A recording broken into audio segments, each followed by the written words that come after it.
켜주시면 너무 좋죠. 네, 나중에 쓸 때는 이게 있는 게 나을 것 같아서. 아, 좋습니다. 그래서 일단 저는 원래는 특히 이제 제너러티브 AI를 필두로 해서 메디컬 AI들이 대해서 조금 재미있는 뉴스들을 많이 가져올까 생각을 했었는데 저번에 했던 것도 그런 거였고요. 근데 사실 그런 것들이 요즘 그렇게 많지는 또 않은 것 같아요. 물론 몇 가지 찾은 게 있긴 했는데 그거를 공유 드리는 것보다는 차라리 이제 메디컬 AI의 인더스트리 오버뷰를 한번 드리는 것도 괜찮겠다는 생각이 들어서 한번 이거에 대해서 주제를 준비해봤습니다. 마침 또 좋은 자료들이 많이 나온 게 있었어가지고 준비를 할 수 있었는데요. 좀 가볍게 들어주셔도 될 것 같고, 혹시 이 기업들에 대해 잘 알고 계시는 분들이 있으면 저랑 얘기를 조금 해보아도 좋을 것 같아요. 궁금한 점이 많아가지고. 시작해 보겠습니다. 먼저 세 가지 정도를 참고했는데, 처음에 이제 보내드린 거는 NEJM AI의 이제 작년 11월에 올라온 아티클 하나를 준비해왔고요.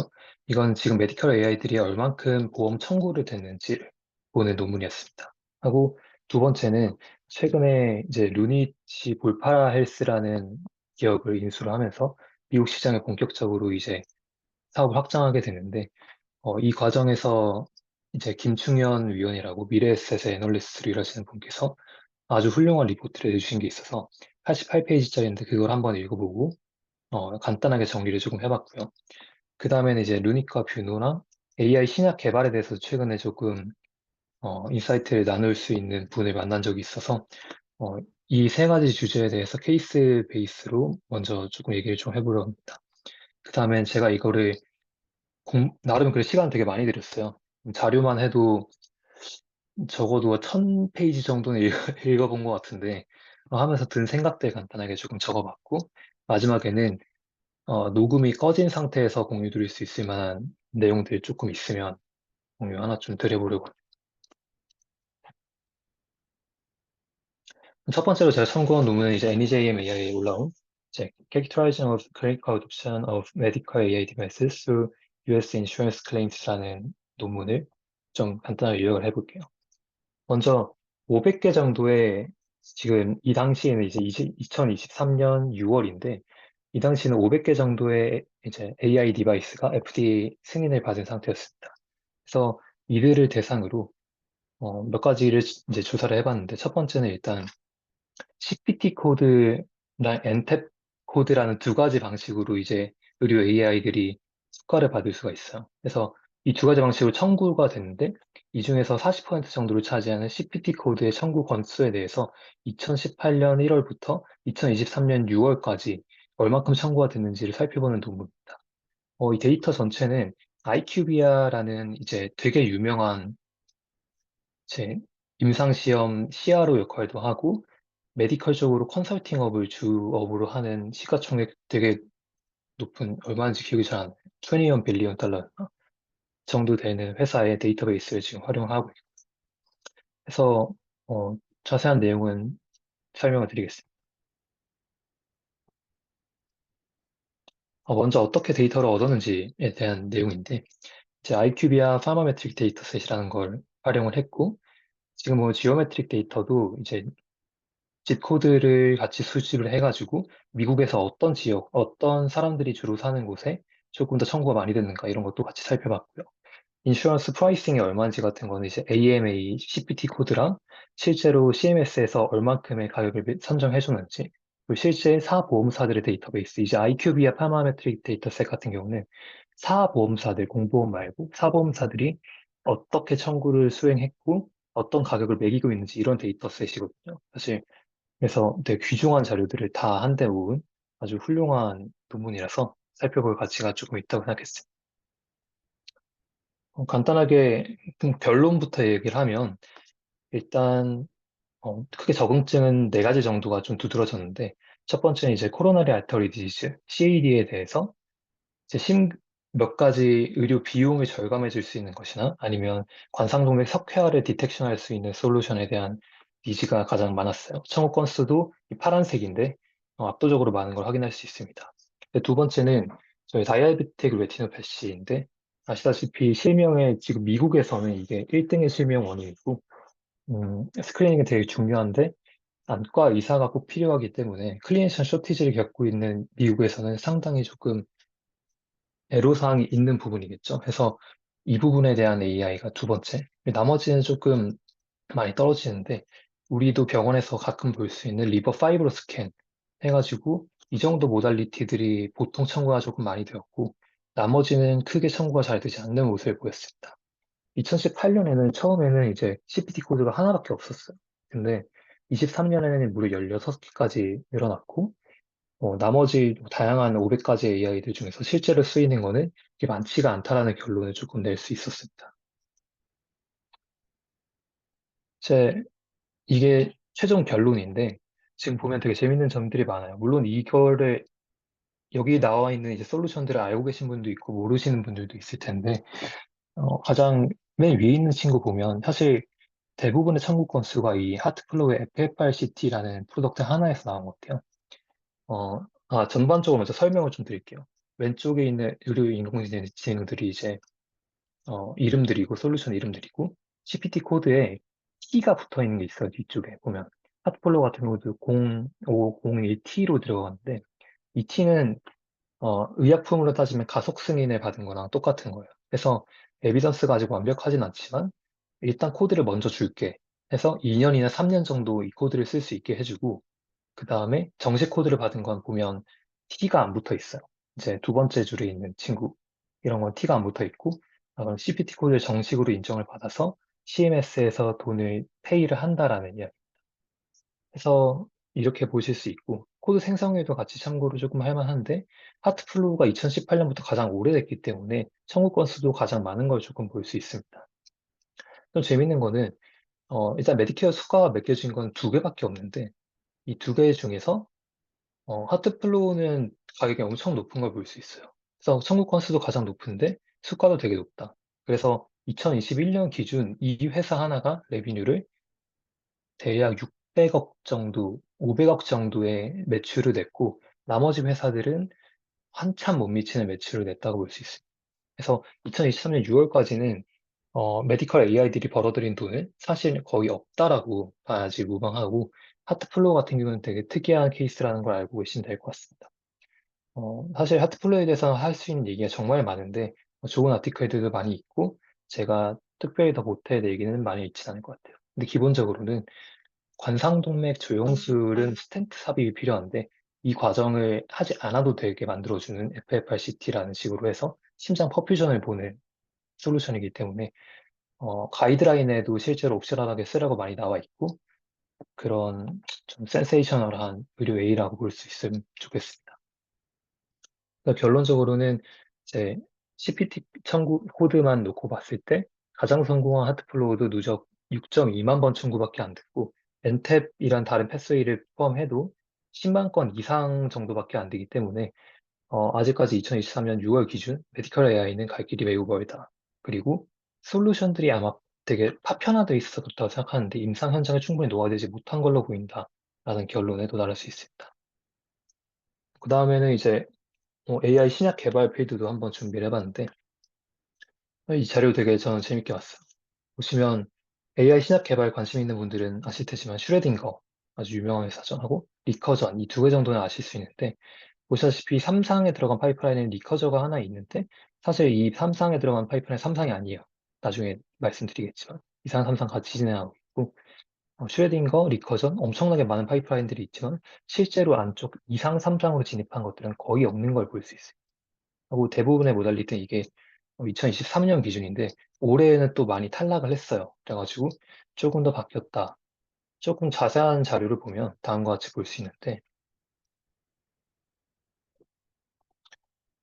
앱셀라랑 최근엔 엑셀라랑 이센시아 같은 것도 조금 유명하죠. 그리고 인실리코 메디슨도 유명합니다. 근데 보시면 임상 단계 쪽을 보시면 어, 사실상 아무것도 하지 못했다는 걸 볼 수 있어요. 그래서 AI 신약 개발 같은 경우는 주로 프로틴 구조가 어떤 것이 매칭이 잘 될지라든가 아니면 셀렉션을 어떻게 하면 좀 잘할 수 있을지 효과적으로 할 수 있을지 이런 거를 보면서 이제 후보 부지의 발굴 단계를 주로 타겟을 하게 되는데 거기서 이제 수많은 후보 물질을 되게 빠르게 발견했다고 하더라도 실제로 2상, 3상까지 좋은 결과를 낸 경우는 아직까지 증명된 게 없다라는 결론에 도달할 수 있다는 걸 알면 좋을 것 같습니다. 그래서 조금 주목할 만한 것들은 이제 인실리코 같은 경우가 3상에 있다고 했는데 보시면 일단 적응증 자체가 IPF예요. IPF는 환자 모집이 되게 어려운 적응증으로 잘 알려져 있습니다. 하고 2024년 8월에는 임상이 끝나야지 되는데 아직까지 딱히 뉘앙스를 비치고 있는 게 없어서 이 임상이 성공할 확률은 상당히 낮다라고 시장이 전망을 하고 있는 것 같아요. 하고 오른쪽에 있는 두 가지 회사들은 최근에 엄청나게 하이브를 불러온 회사들인데 자이라 테라픽시스 같은 경우는 1빌리언 달러를 처음에 시작하자마자 투자를 받았습니다.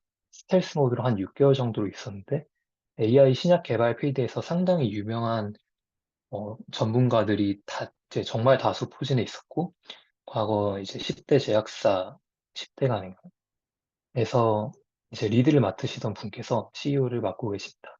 그래서 무려 1빌리언 달러를 투자받은 자이라 테라피틱스도 있고, 그다음에 최근에 이건 한 이틀, 3일 전에 나온 건데, 에볼루셔너리 스케일이라는 회사는 이제 오른쪽에 보시면 아시겠지만, 플루로선트 프로틴을 만들 정도의 모델을 자기가 만들었다 해서 메타 출신 엔지니어들이 만든 회사고, ESM3라는 자체 모델을 동시에 발표를 했고요. 시드라운드에서 142밀리언 달러, 한국 돈으로 한 2천억 정도 되는 돈을 투자를 받았습니다. 시드라운드에서. 그래서 최근에 이제 엔비디아 같은 경우도 CVC를 통해서 이렇게 AI 신약 개발 회사들에 투자를 정말 많이 하고 있고, 이제 럭스 캐피탈 같은 경우가 정말 열심히 투자를 하고 있는데, 자이라랑 에볼루셔너리 스케일 같은 딜에 전부 다 들어가 있어요. 네, 럭스캐피탈 같은 경우는 AUM이 한 7조 정도 되는 엄청 큰 VC인데 최근에 정말 열심히 투자를 하고 있는 모습을 보이겠습니다. 그래서 비록 지금 AI 신약 개발이 조금 얼리 스테이지지만 오히려 이런 쪽으로는 투자가 많이 이루어지고 있다라고 보시면 좋을 것 같습니다. 그 2024년의 데이터를 조금 보기 위해서 좀 재밌는 회사들을 두 개 가져왔는데 사실 의료 AI 회사 중에 상장 자체가 돼 있어서 데이터를 잘 볼 수 있는 게 애초에 우리나라에밖에 없어요. 그래서 뷰노랑 루닛 두 가지 케이스를 들고 왔고요. 이 화면 아시는 분도 있으실 텐데 딥카스라는 솔루션입니다. 그래서 환자의 EMR에 찍혀있는 이 바이탈 사인들이랑 다양한 신호들을 봐가지고 24시간 이내에 카디악 어레스트가 일어날 확률을 예측하는 프로그램인데요. 마지막에서 점수로 이걸 표현을 해줘요.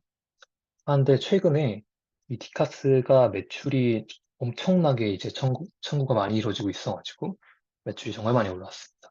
저는 동기 대비 300% 이상 증가한 매출을 보였고, 호재들이 되게 많은데 뭐 주식을 사라는 말은 아니고요. FDA 승인 심사 9월에 있고, 신의료기 기술 평가 같은 경우는 또 우리나라가 유예를 많이 해줘가지고 5년이나 AI 프로덕트에 대해서 할 수 있게 돼 있어요. 그래서 2027년까지 비급 요청구를 받을 수 있습니다. 그러면 이제 앞에 봤던 AI들은 잘 매출을 못 냈는데 보시다시피 뷰노가 이 정도 매출을 냈으면 우리나라 연화에서 엄청나게 매출이 잘 된 거죠. 그래서 어떻게 뷰노는 성공할 수 있었나라는 생각을 하게 되는데요. 가장 중요한 거는 병원 입장에서 이제 비급의 수가가 12,000원인데 청구를 할 수 있는 게 1,200원이고 사실 10배 청구가 가능해서 12,000원인데 이 중에 6,000원이 병원한테 가는 수익이에요. 근데 병원은 딸깍 한번 누르고 저 표 한 번만 더 봐주면 이번 일수마다 6,000원을 그냥 쉽게 받아갈 수 있는 겁니다. 그래서 추가 수익이 거의 애프터를 들지 않고 낼 수 있기 때문에 병원 입장에서도 이걸 적극적으로 홍보할 이유가 되는 거죠. 환자 입장에서도 내가 지금 ICU에 누워 있는데 의료진이 어쨌든 뷰노티커스를 보면서 체크를 한 번은 더 해주는 거잖아요. 그래서 입원하는데 사망률을 낮추는 게 증명된 솔루션에 1일에 12,000원 더 쓰는 게 정말 아까울까? 라고 하면 그렇진 않다라는 결론에 도달할 수 있습니다. 하고 의료 공백 최근에 조금 있기 때문에 이것도 영향을 미쳤을 수 있다라는 이야기도 있는데 저는 그렇지 않다고 보는 게 입원 환자 수 자체가 줄었기 때문에 사실 오히려 이 사태가 해결이 되거나 하면 늘어나면 늘어났지 줄어들까라는 개인적인 의문이 있습니다. 두 번째 사례는 이제 루닛인데요. 루닛은 데이터가 많아요. 사실 뭐 하는 회사인지 저는 이번에 공부하면서 좀 제대로 알았는데 루닛은 두 가지 사업을 하는 회사입니다. 먼저 간단하게 요약하면 두 가지예요. 스크리닝을 하는 회사고 두 번째는 페이션트 스트래티피케이션을 하는 회사입니다. 그래서 루디 인사이트 계열은 스크리닝을 하는 회사고요. 루디스코프는 뭐 병리 AI로 잘 알고 계시겠지만 결국 목적은 페이션트 스트래티피케이션이다. 그래서 타겟하는 마켓은 이 두 가지. 뭐 보여드렸다시피 이제 메모그래피 솔루션이랑 체스트 엑스레이를 보는 솔루션이 있고 페이션트 스트래티피케이션에서는 병리 슬라이드를 활용해서 이제 바이오마커로 활용을 하겠다라고 하는 거고요. 주로 이제 면역항암제가 대세가 되고 있기 때문에 3세대죠. 근데 이 면역항암제 환자를 셀렉션할 때는 병리 바이오마커를 쓸 수 있을지 않을까라는 생각을 좀 하시는 것 같아요. 네, 그래서 뭐 지금 보시면 스크리닝 사업에 대해서는 되게 잘하고 있습니다. 일본 후지필름이랑 같이 해서 장비의 총 15%에서 20%까지 탑재가 돼 있고 목표는 30%입니다. 전 세계 기준 침투율도 이제 1에서 2% 정도나 되기 때문에 체스트 엑스레이 시장에서 루닛 정도면 정말 큰 플레이어가 사실 맞고요. 지금 이 정도 침투를 보이고 있다고 생각하시면 될 것 같습니다.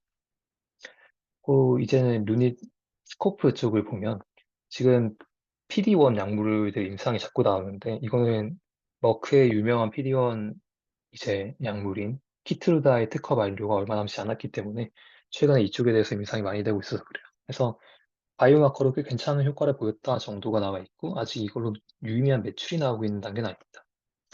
그래서 지금 보시면 뭐 CAGR로 매출액 잘 늘고 있고요. 그래서 이 정도 지금 회사가 됐다. 그래서 지금 저희가 CPT 코드 청구된 데이터랑 미국 시장이 전체 헬스케어 시장의 40%나 되는데 우리나라 거의 내수 위주로 커온 루닛이랑 뷰노의 매출액을 보면 되게 큰 괴리를 느끼실 수 있을 것 같아요. 그래서 AI 시장은 정말 많이 발전하고 있는 게 맞고 우리나라 기업들이 뭐 어떤 요인으로 인해서인지 모르지만 그래도 상당히 잘하고 있다는 점을 알면 좋겠습니다. 그리고 이게 제가 정말 재밌게 읽은 자료들인데 지금 루닛이 볼파라를 인수했고 거기 두 분의 헤드가 다 나와가지고 미래에셋증권 김충원 위원이랑 같이 1시간 10분 정도 되는 유튜브를 찍었는데 정말 밸류어블했어요. 그래서 혹시 AI 인더스트리 관심 있으시면 꼭 봐보시는 거 추천하고 관련해서 88페이지짜리 보고서도 얻을 게 참 많습니다. 그리고 개인적으로 루닛 IR 자료도 이걸 준비하면서 처음 봐봤는데 되게 재밌었던 것 같아요. 이런 걸 하고 싶어 하는 회사인지 저는 몰랐던 부분이 많았습니다. 그래서 어쨌든 볼파라라는 회사를 인수했어요. 어떤 회사인지 궁금하시겠지만 일단 첫 번째로 이 친구는 메모그래피 AI를 하는 회사입니다. 근데 왜 메모를 골랐냐가 사실 되게 중요한데 암 스크리닝 시장은 엄청 크지만 비용 효율성이 입증된 암종인 네 가지밖에 없어요. 유방암, 폐암, 자궁경부암, 대장암. 근데 보시다시피 참여도가 유방암 경우엔 매우 높고 1년 인터벌로 찍기 때문에 영상 자체가 엄청나게 많다는 걸 볼 수 있어요. 그래서 메모그래피 자체가 이제 영상 스크린 시장에서 매우 가장 먼저 타겟할 만한 시장이었다라는 점을 알 수 있을 것 같고 또 최근에 미국에서 50세에서 40세로 그 대상 연령을 낮췄기 때문에 이 점도 유방암 시장 확대에 매우 큰 도움이 되고 있습니다. 대장암이나 자궁경부암, 폐암 같은 경우는 각각 이게 AI를 사용하기 조금 시장성이 안 나오는 이유들이 조금씩 있는데 대장암 같은 경우는 정확히 잘 제가 묘사를 써놨고 자궁경부암 같은 경우는 펩스미어를 하고 백신도 잘 나와 있기 때문에 가나실이 나와 있기 때문에 이쪽도 스크리닝 시장이 AI가 진입하기 그렇게 좋은 상황은 또 아닙니다. 폐암 같은 경우는 저선량 CT를 고위험군에 대해서 쓰게 되는데 CT 자체가 AI를 쓰기 좋지 않습니다. 그래서 이런 문제들 때문에 어, 메모를 하는 볼파라가 좀 잘 되고 있다. 왜 볼파라인가 보면 볼파라는 이미 BEP를 넘은 회사예요. 그 에비타 기준으로 했고 이 점이 되게 신기했는데 밑에 ABCD 있는 유방 치밀도 검사 사진을 보시면 많이 보셨던 사진일 거예요. 이 사진 자체가 볼파라가 만든 겁니다. 그래서 유방 치밀도 검사가 지금 미국의 골든 스탠다드로 돼 있어요. 볼파라가 만든. 그래서 아 우리나라 같은 경우는 뭐 치매 유방이 많으니까 그렇다 쳐도 미국에서는 이제 볼파라의 솔루션을 쓰는 게 골든 스탠다드다. 유방 치매도 검사를 위해서 하는 아주 재밌는 점을 또 알 수 있습니다. 그래서 이 정도로 사업을 되게 잘하고 있는 회사고 미국 시장에서도 CAGR 뭐 50%, 40 몇 퍼센트 되는 아주 빠른 성장을 보이는 AI 기업. 그래서 이런 거를 좀 떠나서 전반적인 랜드스케이프를 한번 정리를 해보면 이제 영상 AI는 이제 지금 시장이 확대되고 있고 3파전이 벌어지고 있는 상황입니다.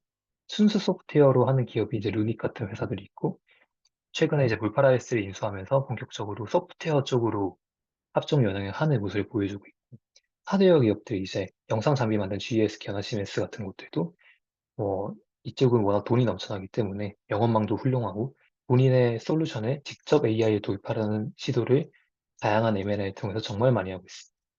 뭐 영상검진센터는 되게 의외이실 수 있는데 사실 데이터 자체가 제일 많은 곳은 영상검진센터예요. 미국은 영상검진만 따로 하는 센터들이 엄청 큰데 제일 큰 데가 레드넷이라는 곳이고 이쪽도 자체 AI 솔루션으로 수백억에 달하는 매출을 이미 내고 있습니다. 그래서 영상검진 센터를 인수하거나 새로운 회사를 인수하는데 이 친구들이 1년에 1.7조에서 2조 넘게 되는 돈을 써요. 그렇기 때문에 이 친구들도 지금 자체적으로나 M&A를 통해서 영상 기업들을 인수하려는 시도를 정말 많이 하고 있습니다. 그래서 지금 영상 AI에서는 삼국지가 벌어지고 있다는 점. 그리고 두 번째는 밸류 베이스 케어가 최근에 엄청 뜨고 있기 때문에 AI한테 어떻게 보면 이게 득이 될 수도 있고 실이 될 수도 있어요. 사실 왜냐하면 지금 AI는 셀렉티브한 솔루션이기 때문에 꼭 싸워야 될 필요가 없어요. 그런 측면에서는 밸류 베이스 케어 트렌드에 맞지 않을 수 있지만 어떻게 보면 장기적으로는 이게 의료 비용을 줄일 수도 있다라는 내러티브를 가지고 있기 때문에 우호적일 수도 있다 정도로 알고 계시면 될 것 같고 또 사보험들이 커버리지를 거의 안 해줍니다.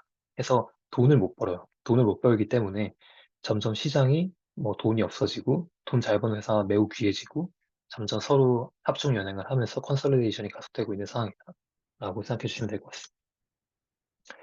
어, 제가 이걸 쭉 보면서 드는 생각인데 먼저 이런 말이 있어요. 이건 메이오 클리닉의 메이오 플랫폼이라는 걸 담당하시는 이제 분께서 하신 말씀인데 AI 프로덕트에 사람들이 돈을 쓸 게 아니라 워크플로우에 돈을 쓸 거다라는 얘기는 공감이 좀 많이 되는 부분이 있었습니다. 하고 이제 이거는 장영호 선생님의 최근 글인데 보면 몇 가지가 있죠. 일단 의료 인공지능은 결국엔 시스템이기 때문에 의료전 시스템이기 때문에 기술만으로 의료를 바꿀 수 없다는 점이 먼저고 어, 그 뒤쪽은 뭐 한번 읽어보시면 될 것 같아요. 근데 전반적으로 동의를 하는 부분이 되게 많은 내용이었습니다. 근데 제가 쭉 보면서 다양한 솔루션들도 보고 최근 것들을 보면서 든 생각인데, 어, 일단 메디컬 AI는 되게 신기하게도 미용 같은 비급여 시장과 더 유사한 면이 있다라는 생각이 좀 많이 들었어요. 어떤 말이냐면, 기본적으로 이걸 사용하는 게 필수일 순 없어요. 메디컬 AI는. 그렇기 때문에 기본적으로 옵셔널한 헬스케어 의료기기의 포지션이다. 라는 걸 알 수 있고, 이걸 증명하는 자료가 어떤 게 있냐면, 맨 처음에 말씀드린 논문에서 G코드 기반으로 아까 셀렉션을 했다고 했잖아요. 이거를 한번 다시 앞으로 가서 쭉 보면, 사진을 보면, 미국의 이제 코로나 알트 디세 같은 거 보시면, 뭐 뉴욕 쪽 엄청 빨갛고, 샌프란시스코 정도 쪽이고, 보면 다 메트로폴리탄 도시에 있고, 잘 사는 지방들, 그리고 되게 고급 상급 종합병원들 위주로 이제 청구가 건수가 일어났다는 걸 볼 수 있어요. 이 모든 것들이 다 이게 되게 비급여에 가깝고 옵셔널하다라는 거를 좀 보여주는 예시라고 생각해요. 사실 AI 자체는 소프트웨어이기 때문에 한번 만들어 놓으면 고정비가 안 나가고 수익성이 되게 좋다고 생각할 수 있지만 지금의 위치는 어, 오히려 비급여 시장에 중점을 많이 두고 옵셔널하다는 거를 매우 생각을 많이 해야 된다는 결론에 도달했습니다. 그리고 어쨌든 중요한 거는 결국에 의료기기이기 때문에 기술도 중요하지만 이거 모든 의료기기가 그렇듯 세이즈, 규제, BM을 어떻게 짜는지가 정말 중요한데 이제 BM 같은 경우는 이제 헬스플로우 같은 게 왜 잘 됐냐 뷰노가 디카스가 청구가 왜 잘 됐냐 보면 결국에는 이제 관계자들한테 콩고물을 많이 나눠줄 수 있기 때문에 이거는 이제 비급여 시장의 기본적인 문법이기도 하죠. 하고 어떤 경우는 이제 가격이 너무 낮추면 이런 거랑 무관하게 소비자 드리븐으로 매출이 나는 경우도 되게 많습니다. 그래서 지금은 언제 사보험들이 커버리지를 해줄지 모르는 상태이기 때문에 비급여 시장의 플레이를 위주로 해서 두 가지 전략을 잘 써서 시장을 공략을 해야겠다라는 생각이 들었습니다. 레퍼런스는 다음 것 같고 궁금하시면 한번 봐보셔도 괜찮을 것 같아요. 해서 일단 발표는 여기서 끝이고요. 뒤에 슬라이드 몇 개를 갖다 놨는데 이건 제가 지금 공유드리긴 좀 그런 것들이라서 한번 조금 이따 보시면 괜찮을 것 같습니다. 네, 공유 마치겠습니다.